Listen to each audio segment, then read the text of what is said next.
What are your thoughts on this? So to be clear, this hack was not on AT&T's network. To be clear, its network was not breached. It was housing data with a third-party cloud provider. So it generates massive amounts of data through call logs, right? When you call someone, it logs your number and the number being called. That's the type of data that was stored on, as Bloomberg reported, Snowflake's data platform, and that's where the breach was. So I think data regulators or telecom regulators are going to look into data storage practices, and of course AT&T will be open to potentially consumer lawsuits from this. Reputational damage can destroy a business for Palantir, and this is no joke, but also can be the opportunity that keeps on giving if they play it right. Now, I don't typically do this kind of stuff into my coverage of Palantir directly, but I wanted to put up my opinion on the matter. First and foremost, before going into the AT&T breach, some folks will call Snowflake a competitor to Palantir, and in some ways they do overlap in my opinion on certain value they can provide, but definitely not a one-to-one, especially when you look at the whole suite of offerings by Palantir. And also remember, Snowflake is an available connector for Palantir customers, considering Palantir's real big value is that secure but flexible layer to tie disparate data sources and silos, which can include Snowflake running on your cloud provider. So they can eat each other's lunches, but also be working together at the same time, which we actually see a lot amongst the space.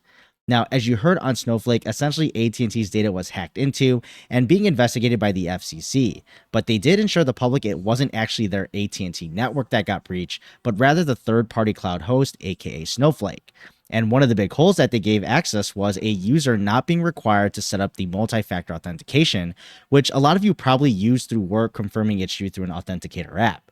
But then Snowflake hit back, wanting to confirm that the administrators at the organization could have made this a requirement but didn't do so. So now we see that they're playing the blame game. And note, this is still being investigated by the FCC, but basically summed up here on CNBC on the typical earnings reports you'd see from Snowflake, you're provided investment risk factors, and one of them is regarding the reputational risk for these kinds of events, or even the perception of them being at fault for these events. Basically, it's not a good look for them and is bad for their business. Now, I'm assuming some folks celebrated this as a good thing for Palantir, and I can see why. I guess from my view, at least from a high-level perspective and big picture for sure, this does work in their favor, as long as they, of course, don't go under the microscope for any perceived breaches later on in the future. And with really their reputation working with the highest levels of security and clearance, especially for their government clients, then why not be that beacon for customers from commercial side to at least consider them when there isn't anything really bad cybersecurity-wise tied to their name, but actually the opposite, as I mentioned. So I'm looking at it from Snowflake's position now. A quick Google search, especially now, will bring this blemish up and definitely wouldn't be hard to find in the future either, when customers might want to consider in their procurement processes the security aspect. But that doesn't mean it's all fun and games either for Palantir. This is a continuous game of cat and mouse, and they continue to stay ahead for now. So the risk is always real and is even disclosed in their own financial reports with their work with third parties and being at the behest of possible breaches from their vantage point, or even further internal systems as noted. Now, the actual percentage of this happening is who knows, but all we can go on are track records and proxy points like the kind of work they do now and their customers and their history. So yes, this is always important to keep an eye out for, and the more this happens to big names like AT&T especially, the more attention it gets to where maybe Palantir can be brought up into the conversation as someone who hasn't gotten into trouble like this and has the right controls to prevent it.